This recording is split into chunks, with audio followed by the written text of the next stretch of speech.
ഭാര്യമാരെന്ന് പറയുന്നത് അല്ലാഹു തആല നമുക്ക് നൽകിയ ആഖിറത്തിലേക്കുള്ള ഒരു മുത്താണ്. നമ്മുടെ കുട്ടികളുടെ ഉമ്മ അഥവാ നമ്മുടെ ഭാര്യ, അവരാണ് നമ്മുടെ എല്ലാം. അത് വല്ലാത്തൊരു ബറക്കത്താ. ഭാര്യയുടെ മുഖത്ത് നോക്കി ഒന്ന് പുഞ്ചിരിച്ചാൽ കിട്ടുന്ന പ്രതിഫലം അത് കുട്ടികളെ മുന്നിൽ വെച്ചപ്പോ പറയുന്നില്ല. ഈ മക്കളുടെ ഉമ്മല്ലേ നമ്മുടെ ഭാര്യ.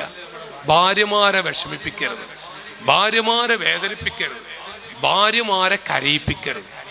കരയിപ്പിച്ചോ അപകടമാണ്, അള്ളാഹ് ബറക്കത്തെടുത്ത് കളയും. ഭാര്യയോട് എത്ര കണ്ട് സന്തോഷത്തിലാണോ നസലത്ത് ബിഹിമുർ റഹ്മ എന്ന് കിതാബിൽ കാണാം.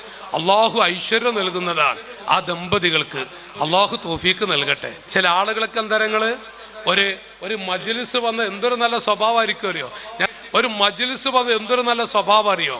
ഒരു മീറ്റിങ്ങിൽ ചെന്നോക്കി, പള്ളിയിൽ ചെന്നോക്കി, ഭാര്യയുടെ അരികിൽ എത്തിക്കഴിഞ്ഞാൽ നരി മോഡല്, ഭാര്യമാരുടെ അരികിലെത്തിയ നരി മോഡല്. അല്ലോ അത് പുലി മോഡല് കൂട്ടിക്കോട്ടെ. പുലി മോഡല് ഒന്ന് ചിരിക്കൂലാന്ന്.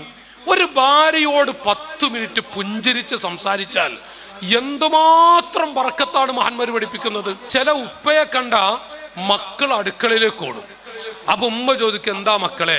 അവിടെ വാപ്പ വന്നിട്ടുണ്ട്. വയനാട്ടിൽ ആനിറങ്ങിയ പറയും ആന ഇറങ്ങിയിട്ടുണ്ട്, പുലി ഇറങ്ങിയിട്ടുണ്ട് എന്നപോലെ വീട്ടില് വാപ്പ ഇറങ്ങിയിട്ടുണ്ട്. എന്ത് ഉപ്പ? ഈ മക്കളൊക്കെ കണ്ടിട്ടൊന്ന് പുഞ്ചിരിക്കാതിരിക്കേ? ഒന്ന്